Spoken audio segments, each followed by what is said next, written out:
What's up, guys? We are live. Happy Tuesday.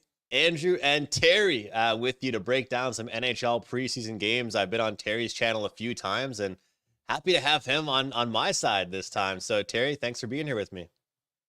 Yeah, it's great to be here, and it's nice to be able to talk to somebody about NHL preseason and not get that angry look like, "Why are you betting NHL preseason?" And it's like, sorry, Yeah. but it seems like it's like NHL preseason seems like a dirty word to some people. Like, people really don't like it. So, It's like uh, NFL preseason, man. Like, and I think that for the most part, like, it's not something that you want to spray the board with by any means. But if you find the right spots, you can definitely make some money with it. I've had some people commenting. We've seen people on social media taking advantage of it.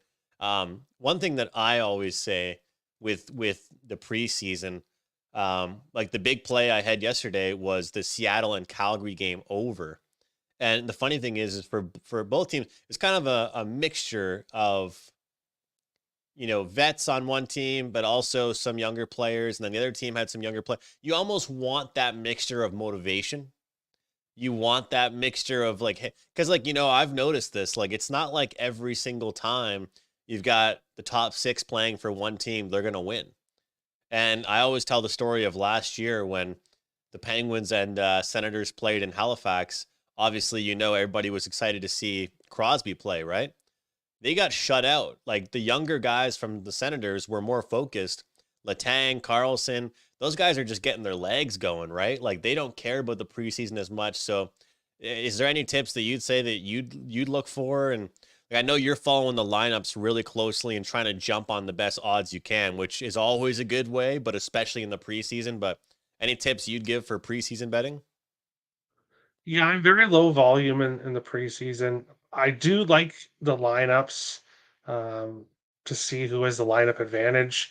And it's not necessarily a team filled with veterans. It's also young guys that are potentially going to make a team. Like there's a lot of young guys that are really trying to make a team, and they might be a little bit more motivated than those veterans that already have a spot. And then another thing is with the preseason, especially at the point we're at now, getting close to the end, you can see which teams care in the preseason and which teams don't really care too much. And we'll be discussing a game later on that I like with a team that does care in the preseason. So we'll get to that later. Sounds good. Yeah. And of course, there has been like, you're waiting on some lineups. And, one thing I'll say that I've done, and I'm not saying it's just wash, rinse, repeat, it's this easy, but a lot of the times that I look at a favorite that I really like, Terry, I'm betting the over in that game. Like I look at the other 5% play I had was Washington, New Jersey Devils over. And the Devils had Heischer, Hughes, Meyer, all these guys out there. Washington ended up winning that game, even though the Devils kind of outplayed them to start it. Because it's kind of like one thing I've always noticed in the NHL regular season, even is like, you know, taking puck lines can be so frustrating because if you take a puck line, in my opinion, in order to win a puck line, you pretty much need your team to score 4 goals. So if you can get a good price on over 3.5 team totals, you take it. But a lot of times it's juiced and it's like really juiced, or you take 4.5 plus money. But if you ask yourself, hey, is there a chance that that underdog gets me at least 2 goals? And then you're hoping for a 4-3 or 5-2 to get over 6.5. That's kind of what I've been looking at a lot. Is like if I think one team is gonna get blown out, I've been looking towards the over because as we all know, with overs, there's no juice. It's minus 110, 115 maybe. It's not like you're getting a minus 200 on some of these. But you've had success in this preseason. I got to give you credit with puck lines and some of these that have been absolutely blowouts. So I look forward to picking your brain. There's only a few that I like here, and I think that we're on relatively the same page. I'm going to just go down the list. Philadelphia, Boston. I'm seeing minus 162 here for the Bruins.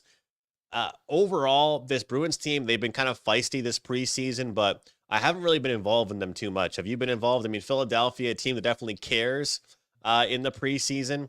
The total is at 6, but it's shaded towards the under, which is kind of interesting. I don't think we were expected to see anything close to a 5.5 in the preseason, but anything for you in that game?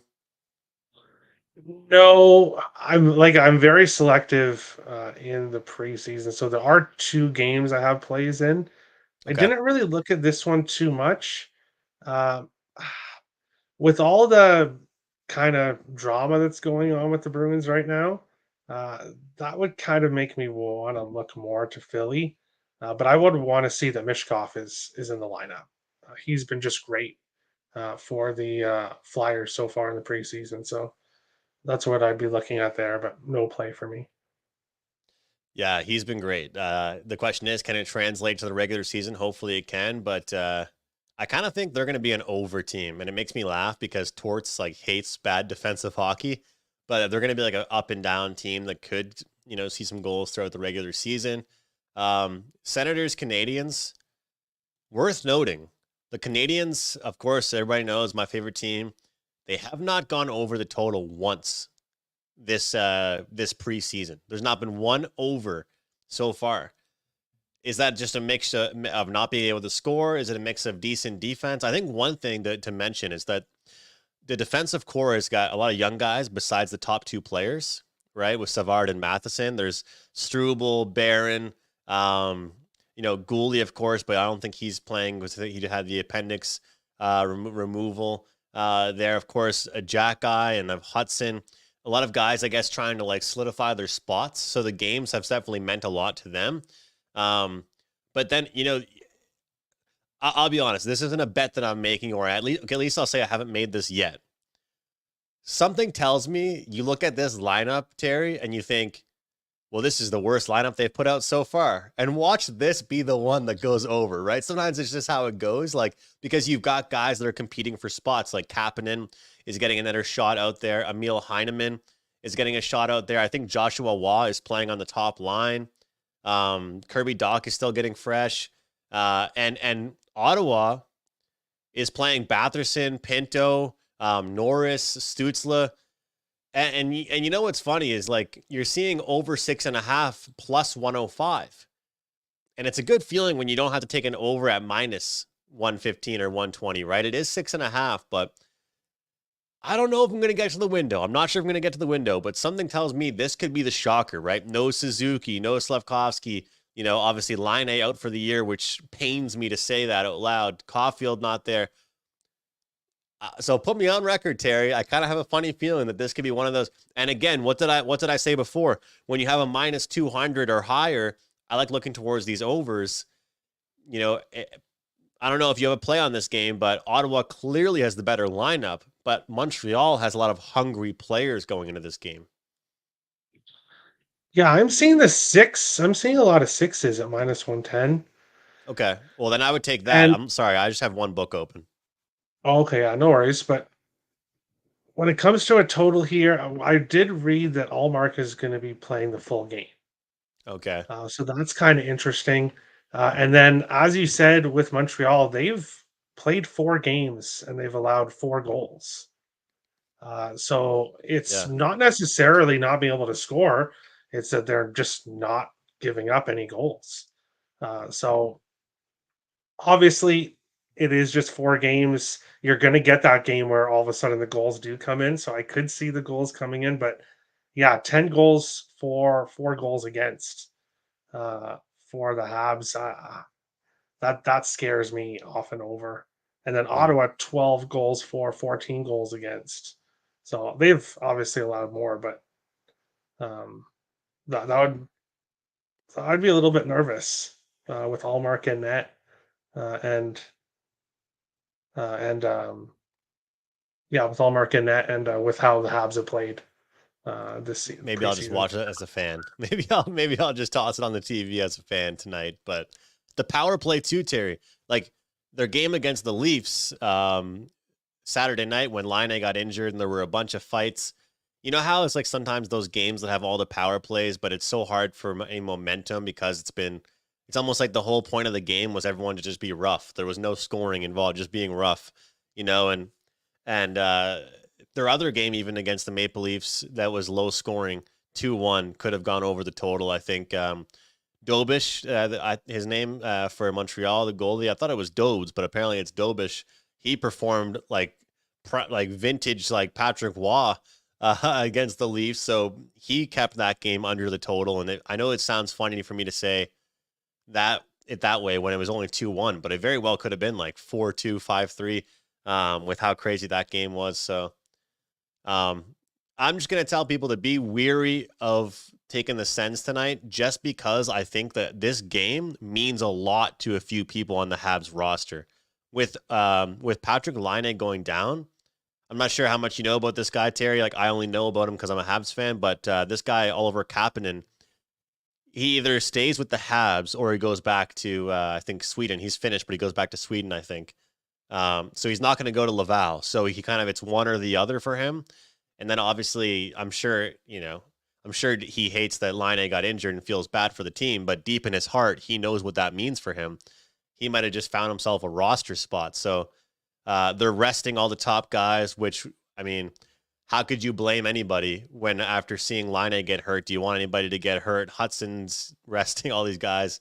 Looking forward to seeing that. So I think this game does mean a lot to some of these guys, I guess is all I'm trying to say. But why don't you mention a one that you do have already, a play that you can give out to everybody? Well, with the jerseys on the wall, I hate to be that guy that wants to talk about the Wild game, but um, that is one of my plays. Is the Wild on the puck line? Reason being, the Wild are dressing pretty much their opening night lineup. Matt Boldy is injured right now, so he's not playing, and then Jacob Middleton uh, is dealing with injury as well, and he has a baby coming in the next day or two, so he's out of the lineup. But other than that, Kaprizov, all Jared Spurgeon's going to be playing tonight. The Wild have pretty much their opening night roster. Now, one of the guys that's going to be on the second line, Liam Ogren, uh, when Matt Boldy comes back, it most likely means that Liam Ogren is going down to the AHL. So he's got something to prove here that he really wants to make this lineup. I would much rather see Marcus Johansson get scratched or really just not be on this team anymore, to be honest.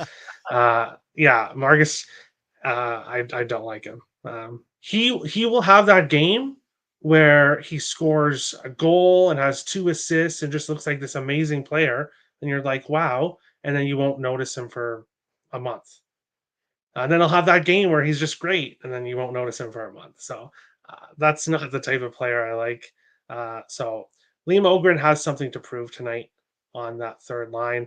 The Hawks will have Bedard playing. The Hawks will be having some AHL defensemen, a couple AHL forwards, and they'll have AHL goaltenders as well. So the Wild really have the advantage here. When the Wild did play their um, close to full lineup, not as full as we're getting today against the Jets, they won 8-5.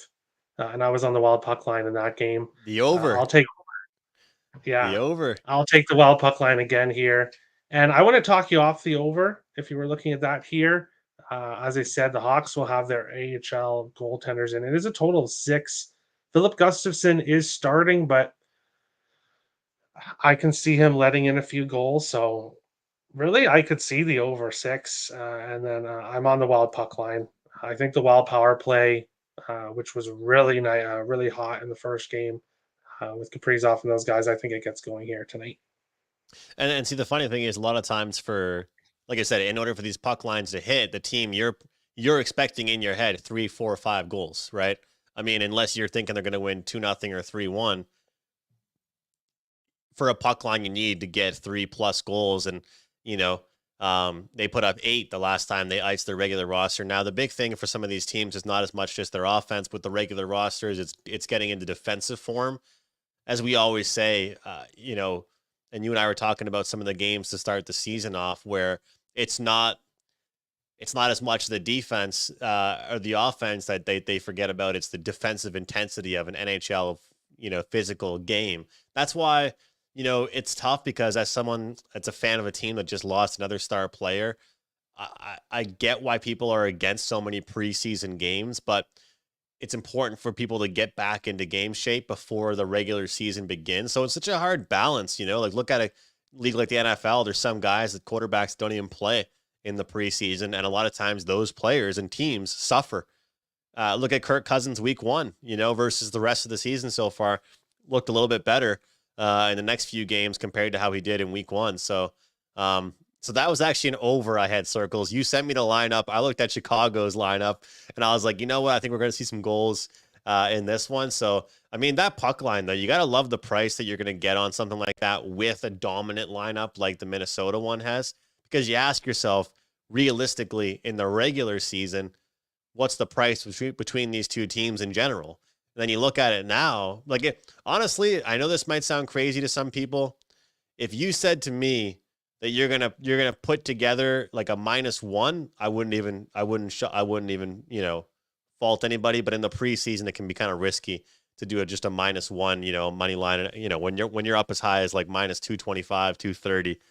It's hard to take a look at that. But wild. You know what, Terry? I'll give you credit though, because I don't see you slandering your team a lot, but you also are really good at picking spots when to bet on your team.